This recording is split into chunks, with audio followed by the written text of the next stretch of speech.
Autoimmune disorders. Don't look at this side of the sheet. I just wanted to see who was going to look. I know. Okay. Now, first off, we're going to talk about autoimmune. Now, this is important. It means the body is actually attacking itself. Now, if you look before 1940, there was no mention of this type of disease. So it's like a modern phenomenon where the immune systems are going crazy attacking itself. Now, this is part of the bad part of the immune system. Next week, we're going to talk about the good part of the immune system, how it actually works, how it responds to environmental stimulus. What you got to look at this is everything in your body has to do with cells. And your cells, and this is a good cutaway example of it, it's got to take in nutrients, produce proteins, and eliminate waste products. So anything that helps that cell function helps your body. Anything that harms that cell function harms your body. Now this is the tiniest list for autoimmune disorders. If you Wikipedia autoimmune, there are about 150 different diseases. So we're only going to talk about a couple of these, like rheumatoid arthritis, lupus, Crohn's disease, Meniere's. Now, the tough part is there's not a lot of accurate diagnosis of these. A lot of them will have certain symptoms, and some of them will have like one little blood test different or one little sign. And so it's kind of like a diagnostic roulette at what you're going to do. But most of the therapies that are prescribed are going to be to compress the immune system. Now since your immune system protects you against disease, suppressing the immune system, would that make you more vulnerable to disease? Yes or yes? Okay, so I know that sounds stupid, and it is. So now let's say, now these are the symptoms of autoimmune disorders. Now this is the small list. So if you look at this, anxiety or depression, blood sugar changes, gastrointestinal problems, dizziness, elevated fever, extreme sensitivity to cold and hands and feet, fatigue, infertility, inflammation, irritability, lower high blood pressure, malaise, which means you just feel all of the above, miscarriage, weakness, stiffness, joints, and weight changes. Okay, now, who has the diagnostic roulette wheel that we could spin and just come up with these? Can you see that it's not real accurate? I mean, if you don't sleep good at night, are you going to end up with half of those symptoms? If you're toxic, are you going to have the same symptoms? Yeah, so deficiency or toxicity are going to lead to the same symptoms. The tough part is in this world where we're symptom-oriented, we're trying to categorize people into these conditions. Now, this is one that they're not quite sure about.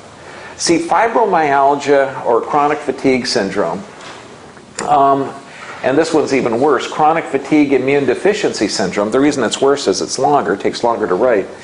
So there's no difference in the symptoms. See, they didn't know. They used to call these people hypochondriacs because people would come in with muscle aches, joint pain, fatigue, depression, soreness, and the doctor couldn't find anything. There was nothing on the chart. There wasn't anything on the blood test. So the person must be wrong because the doctor can't find anything. I know it sounds stupid, and the whole system is. So when you look at this, okay, you got these doctors saying, well, I can't find anything, so either you're not telling me the truth, or you must just be crazy.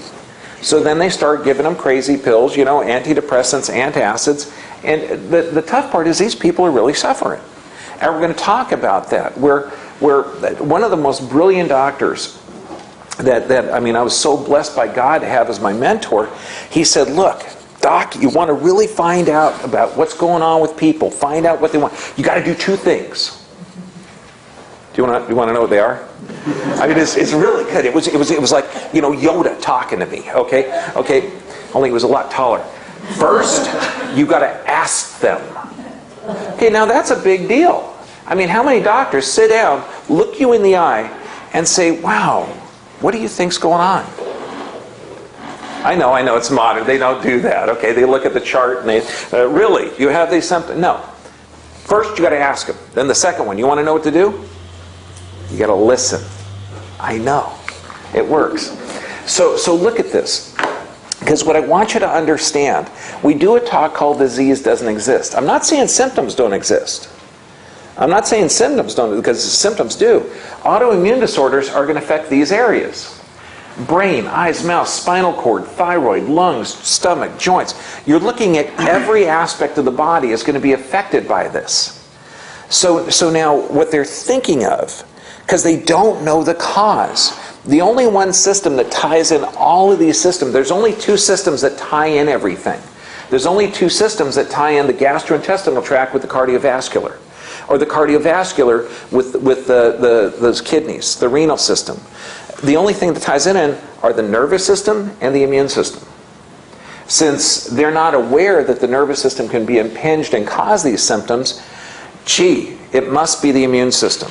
And since we can't find anything to control it, it must be automatically destroying itself. So what we're going to call it is an autoimmune dis-ease. Okay? Follow me so far? Okay, good. So I'm not saying it doesn't exist, it's just the symptoms are there.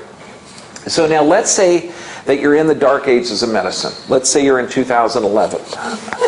Okay? Now it's tough because, and I say this only because I realize that if you have good insurance, you're in deep trouble. Yeah, I mean, Michael Jackson, great insurance. Okay? He had the finest medical care the world was available. Okay, and you have it. I mean, if you start looking at this, see, if you have really good medical insurance, and let's say you go to a really backwards facility like Hoag or Cedars-Sinai, that's if you have really good, okay? What you're going to do, see, there's a lot of doctors on staff there. Now, in order to run a hospital, and let's say you were a doctor and you're going to be on staff of a backwards institute like that, you have to justify your place on staff by ordering tests. So if you know this and you go there, how many people have ever been to a hospital? Was every test necessary? Look, I mean, you guys are lay people. Okay, no, not even close.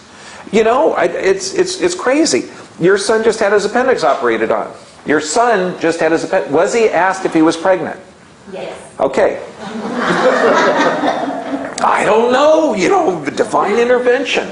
So let's say, so you go to a nephrologist. Now, a nephrologist is supposed to be a kidney expert.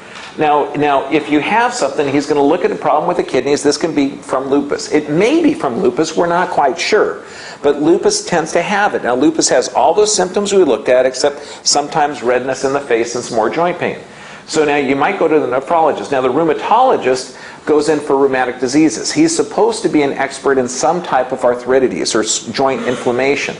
Now, he might send you over to the endocrinologist. Now, the endocrinologist is going to look at thyroid, diabetes, look at all the endocrine systems, and he's going to look at the blood tests. Now, he might send you over to the neurologist. Now, the neurologist, he would look at multiple sclerosis. Now, see, the nerves in multiple sclerosis, they have a covering on the outside that facilitates how the nerve impulse goes, and this covering is being destroyed.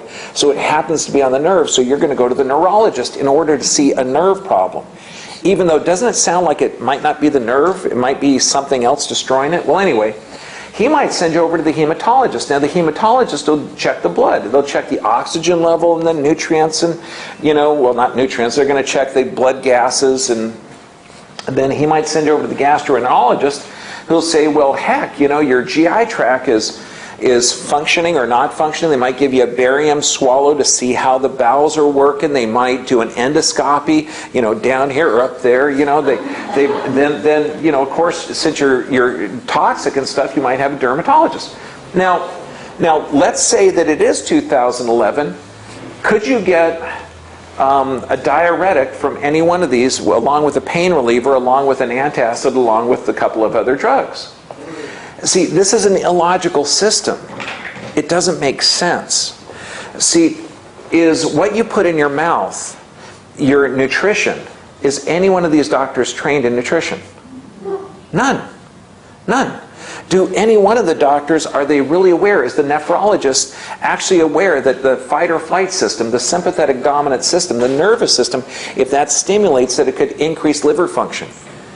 Is the gastroenterologist aware that blood sugars can be elevated under physical, chemical, or emotional stress, leading to an endocrinology problem? Can you see this? There's not one doctor tying it in. So if you go into a system with any collection of symptoms, okay, there's not one doc to tie it in. And not one of these doctors is trained to respect the body, that it gives symptoms for a reason. If you have a fever, what is every one of these specialists going to do? Are they going to try and raise the fever because they know it's part of the immune system response, or are they going to lower it? Lower it. Okay, now, we know that viruses and bacteria die at a higher temperature. Okay, so we know and that also acetaminophen, which is the main ingredient in Tylenol, weakens the immune system and increases your risk of non-Hodgkin's lymphoma. So what you just told me is that not only are all of these doctors ignorant about respecting the body, but their methods are toxic. Does that make sense? So what I want you to do is start changing it. Because if you have been diagnosed with an autoimmune disease, know that it's not definitive. And if you're using the finest medical care in the world, these guys, their primary goal is their thought patterns is that it's immune system problem. Okay? And autoimmune diseases are not an immune system problem. The primary treatment of this is to suppress the immune system. Okay? So they're looking in the wrong place. Okay? Now don't look at the dates here, because this is kind of pertinent to today. Doctors are men who prescribe medicines of which they know little to cure diseases which they know less in human beings whom they know nothing.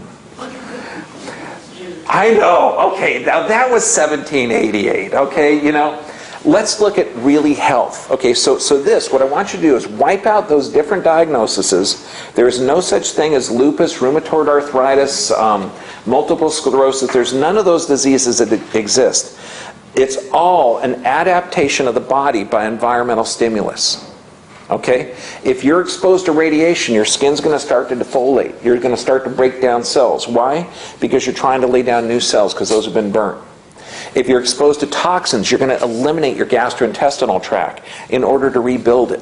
Okay, if you're exposed to any type of toxicity, your nerves are going to start to, instead of rebuilding themselves, they're going to break down faster than they rebuild. So you're going to have multiple sclerosis-like symptoms. Okay, does that make sense?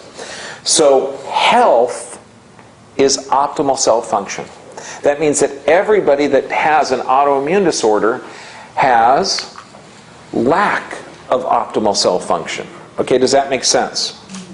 This is in every disease. Every disease, not just autoimmune disorders.